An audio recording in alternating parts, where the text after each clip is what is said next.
more operational assets, the more construction assets you have, the more jobs that you'll create. So Mark, we're here at day one of All Energy.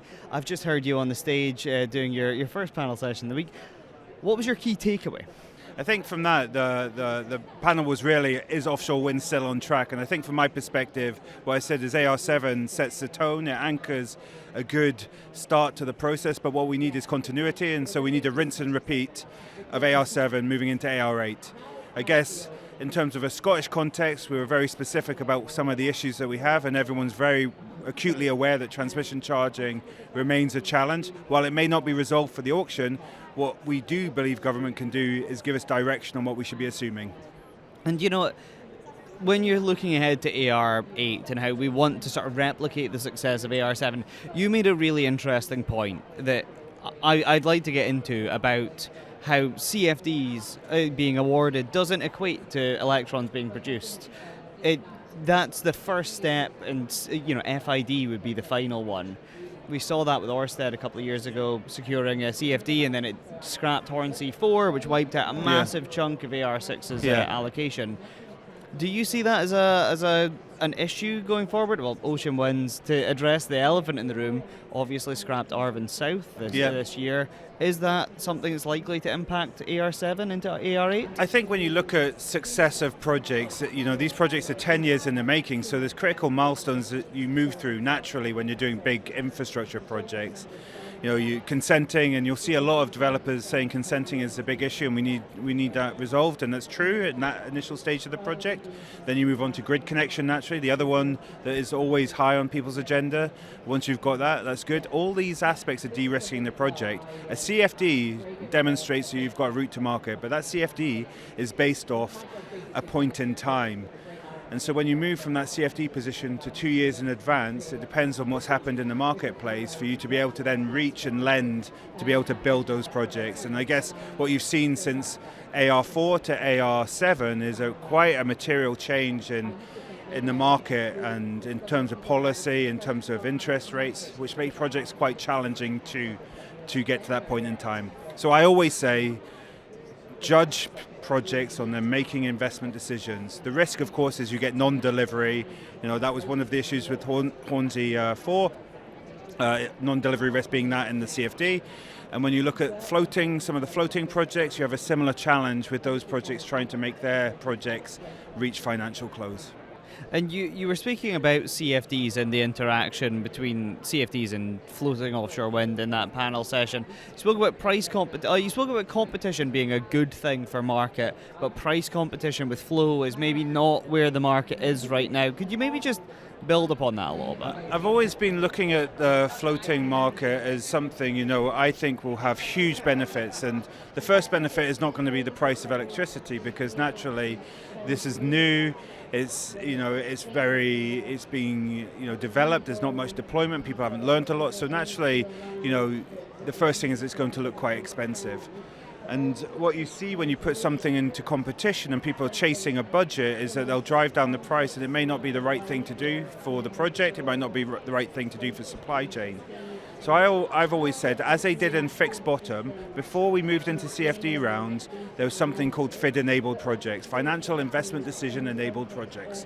Now that might not be the mechanism that they need to use right now, but what that did was it had competition, but it wasn't price-based.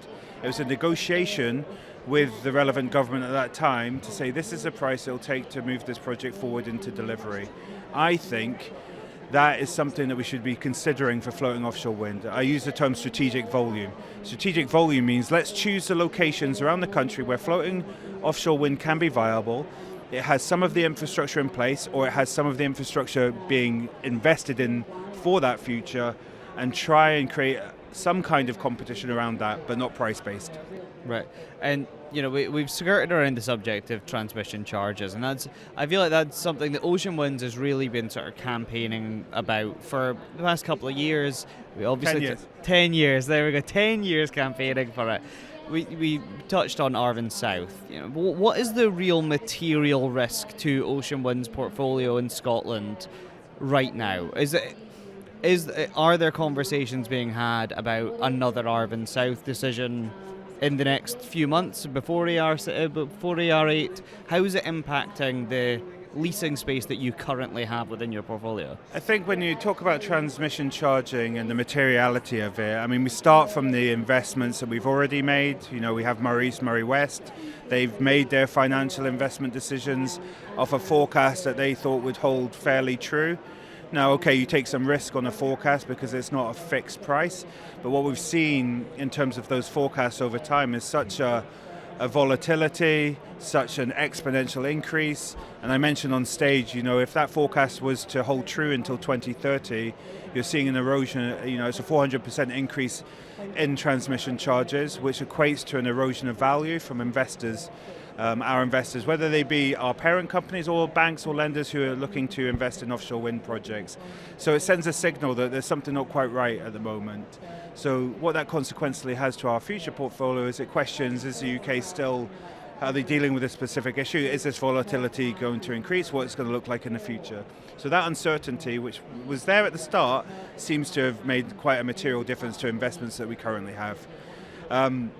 I think when you look at offshore wind generally across the UK, there will always be attrition of projects, not just for Tenuos, but for a variety of reasons.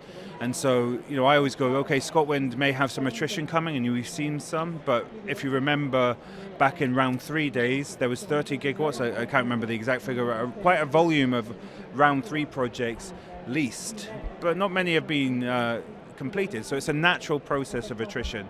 And that's right. I think people have to understand that the ground conditions might not be good, the Met Ocean conditions. Yes, there's some policy and regulatory challenges, but there's a whole number of things that lead to a project not being viable. Tenuos, grid certainty in Shetland, those were a couple of issues with that particular site. We want to consolidate our position in Arvin, the main Arvin site, and we're looking forward to developing that project as we move forward with our partners mainstream. And last week I was at the Offshore Energies UK Wind Insight breakfast, and a colleague of yours looked ahead to AR8 and said that you're looking to submit bids.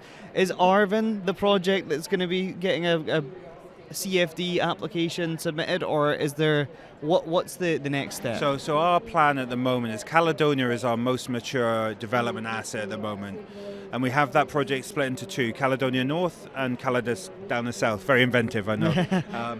But the idea is that we will take Caledonia North definitely forward because it's the most mature. It's a fixed bottom site. We think it's got good fundamentals. You know, it's got existing ports, existing operational bases that we can utilize as part of that development. So we want to take that project forward.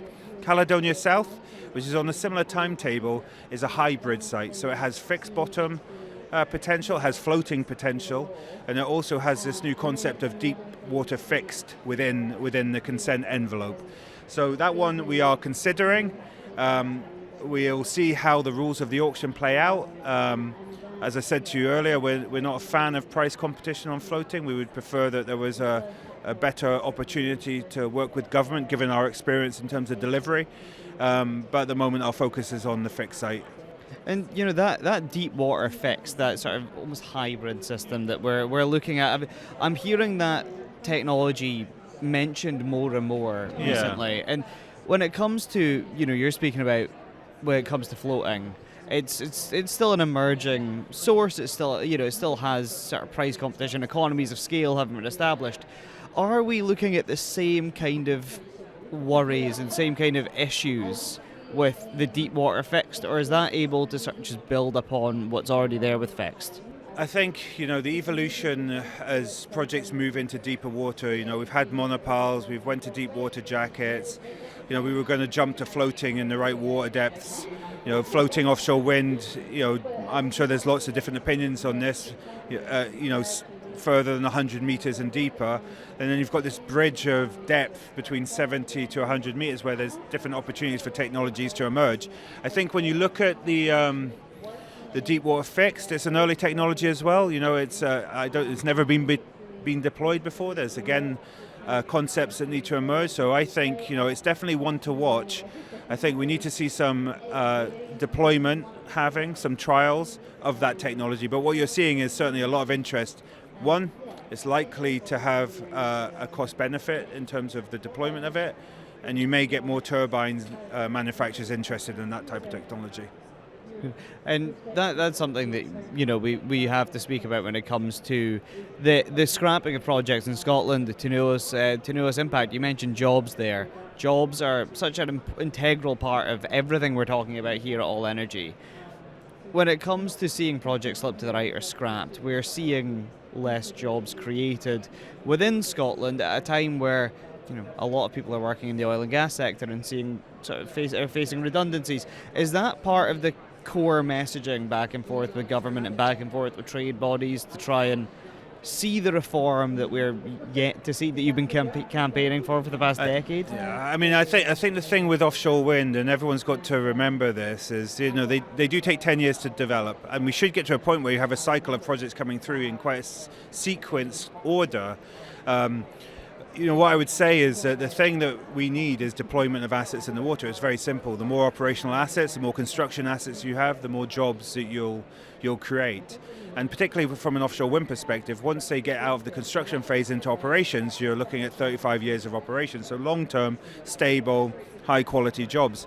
And quite frankly, locations that probably would benefit from that kind of opportunity. And we've seen that in Fraserburgh, and we've seen that in Buckie, is that the jobs that are created there, whether it's technicians, whether it's back office staff, whether it's project managers, there's a lot of different opportunities that exist. And we do see a lot of transition as well from jobs in oil and gas. A lot of our technicians have come from that industry with lots of great experience that we utilize. And equally, we've seen similar in marine coordination from the fishing industry. Some ex-fishers who've come in and have great expertise in some of the work we do when we have operations off-site.